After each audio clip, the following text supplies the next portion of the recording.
Kita lanjutkan kembali, ini ada beberapa spesifik objektif ya atau tujuan khusus gitu ya.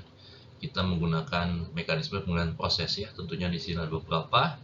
Yang utama yaitu bisa meningkatkan produk ya, meningkatkan produk, bisa meningkatkan menaikkan yield. Tentunya isu yang lain juga kita bisa mengurangi konsumsi energi ya, terutama penggunaan utilitas, terkait juga bisa mengurangi polusi dan bisa memperbaiki atau mengimprove kualitas produk ya, terutama yang terkait juga nanti di sini ada dengan safety dan yang lain sebagainya. Nah, di sini kita bisa bandingkan ya.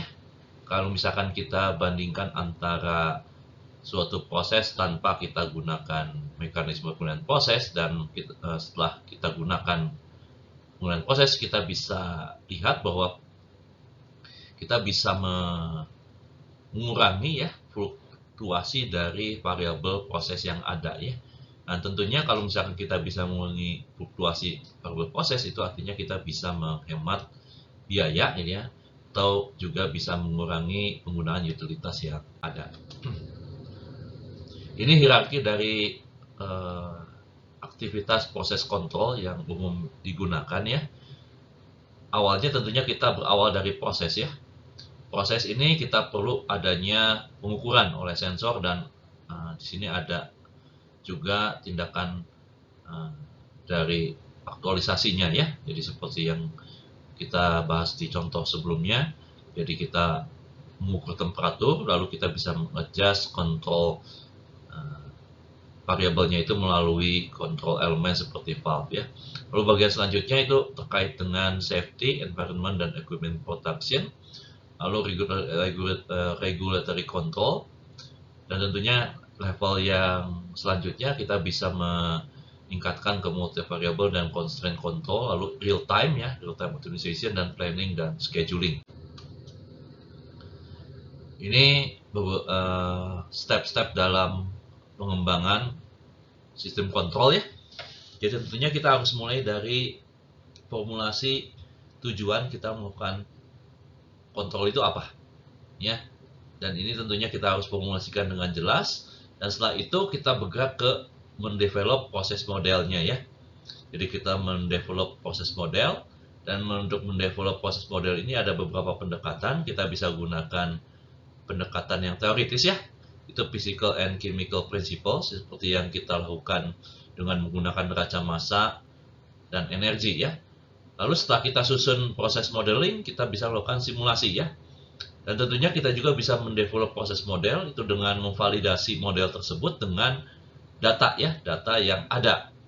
Dan setelah kita mendevelop proses model, kita bisa mengembangkan control strategy ya. Control strategy ini ya, untuk mengembangkannya kita bisa memilih nanti antara apakah bisa feed forward, feedback, dan yang selanjutnya ya.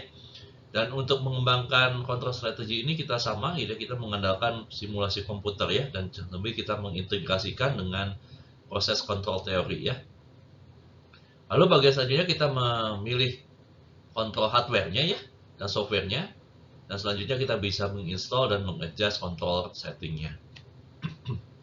Tentunya di kuliah ini tentunya akan berfokus pada bagaimana kita bisa mendesain sistem kontrol yang sederhana ya.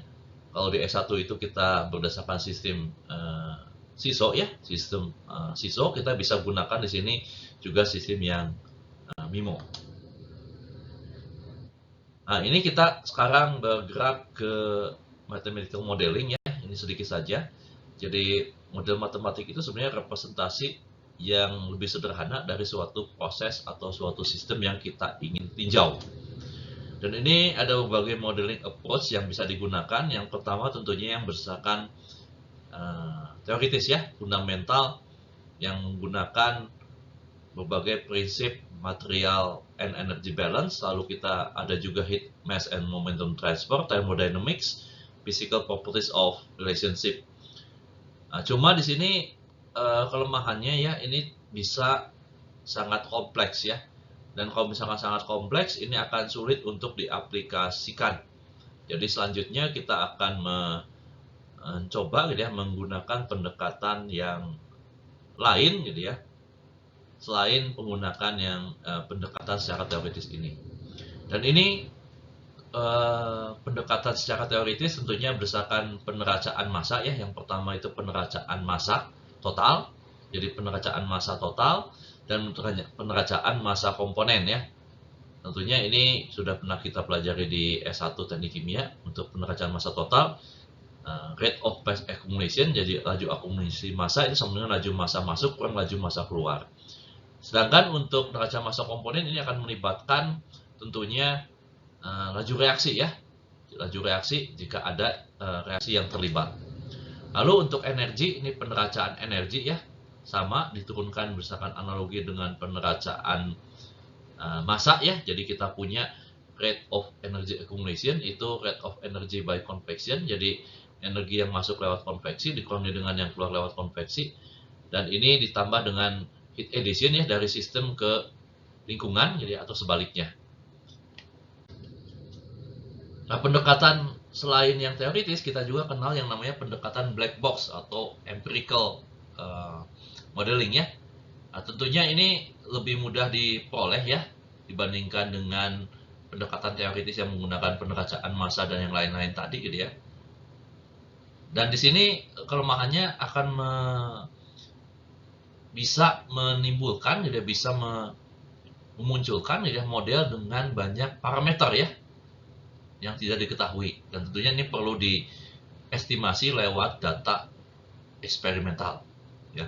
Dan ada pendekatan yang terakhir itu semi empirical, itu mengkompromis dua pendekatan ya, jadi black box dengan yang tadi secara teoritis tadi ya. Tentunya model struktur modelnya akan lebih sederhana dan itu akan lebih mudah diekstrapolasikan. Oke, sekarang kita lihat contoh untuk stir tank heating process ya. Jadi kita punya suatu proses, di sini kita memanaskan fluida ya dengan heater. Di sini ada umpan masuk, temperatur umpan masuknya itu TI dan WI-nya itu laju alir massanya ya, laju alir massa masuk. Laju alir yang keluar itu W, lalu dengan temperatur keluaran itu T ya. Kita asumsikan di sini perfect mixing ya. Jadi pengadukan sempurna, jadi temperatur keluaran itu akan sama dengan temperatur yang ada dalam tangki. Lalu V-nya itu konstan ya karena laju alir massa dan laju alir keluar tangki itu sama. Densitas dan kapasitas panas itu diasumsikan konstan ya. Jadi Rho dan C itu bukan fungsi temperatur ya. Heat losses itu diabaikan. Oke, sekarang kita buat dua asumsi ya untuk penelitian energi, potensial energi dan kinetic energi kita bisa abaikan perubahannya gitu ya. Terus perubahan kerja juga kita abaikan. Jadi kita akan dapatkan nanti di energy balance itu perubahan energi per waktu itu sama dengan Q ditambah dengan akumulasi dari entalpi yang ada ya, entalpi masuk dengan entalpi keluar. Jadi sekarang kita melakukan simplifikasi. Biasanya kalau di teknik kimia kita simplifikasi karena di sini sistem cairan, perubahan energi dalam itu akan sama dengan perubahan entalpi. Dan kita tahu dari termodinamika DH itu sama dengan CDT ya atau CPDT. Dan selanjutnya kita bisa dapatkan, kita uraikan jadi ya, entalpi itu berdasarkan temperatur reference, jadi yang keluaran dan yang masuk. Jadi nanti pada akhirnya kita akan dapatkan persamaan neraca energi totalnya yaitu V kali Rho kali C, DT per DT sama dengan W kali C dikalikan TI kurang T ditambah Q. Jadi kita dapatkan satu persamaan diferensial ya. Dan ini kita lihat bahwa perubahan temperatur fluida dalam tangki itu dipengaruhi oleh temperatur masuk dan juga dengan jumlah input panas yang terlibat ya, yang tadi lewat utilitas panas tadi. Jadi ini skematik gambar sistem tersebut ya, sudah diintegrasikan dengan pengontrol. Jadi sini kita ingin mengendalikan, mengatur temperatur keluaran ya. Tentunya kita harus mengukur temperatur keluaran itu dengan termokapel. Nah, selain itu juga gitu ya, mungkin saja kita perlu mengontrol atau mengatur ketinggian dari cairan yang ada. Jadi kita juga perlu adanya level sensor. Jadi di sini outputnya ada dua. ada temperatur dan ketinggian. Ya, untuk yang temperatur gitu ya, kita kendalikan itu lewat laju alir steam yang kita gunakan. Jadi di sini temperatur aliran fluida keluar kita sensor, lalu nanti kita konekkan dengan bagian pengontrol pada heaternya. Sedangkan kalau yang untuk ketinggian gitu ya, kita hubungkan nanti dengan laju alir masuknya. Lalu biasanya gitu ya, kita susun gitu ya, persamaan yang tadi gitu ya, kita definisikan definisi variabel ya, atau kita lakukan linearisasi. Jadi persamaan diferensial yang tadi kita linearisasi, kita akan dapatkan bentuk baku sistem order 1 sebagai berikut. Ya. Dan bentuk baku persamaan diferensial order 1 ini kita bisa dapatkan sistem fungsi alih order 1, kita dapatkan bentuknya, kita selesaikan itu berupa PDB order 1 linear. Jadi kita akan dapatkan responnya itu berupa eksponensial ya, seperti yang terlihat di persamaan berikut ini. Jadi ini pada suatu saat output itu akan menuju steady state ya, setelah beberapa waktu. Jadi ini gambarnya. Jadi misalkan kita punya step respon, jadi step respon itu inputnya kita ubah secara mendadak jadi pada suatu saat tertentu menjadi harga yang konstan pada saat tertentu juga. Dan ini respon perubahan outputnya kita bisa dapatkan dalam bentuk respon sistem order 1. Jadi sistem order 1 ini kita peroleh dari menyelesaikan persamaan diferensial order 1. Oke, untuk analisis derajat kebebasan gitu ya, biasanya kita hitung dari jumlah variabel dengan dikurangi dengan jumlah persamaan yang terlibat ya. Jadi kita definisikan dulu deteksi gitu ya, jumlah variabelnya itu apa saja, lalu persamaannya itu apa saja.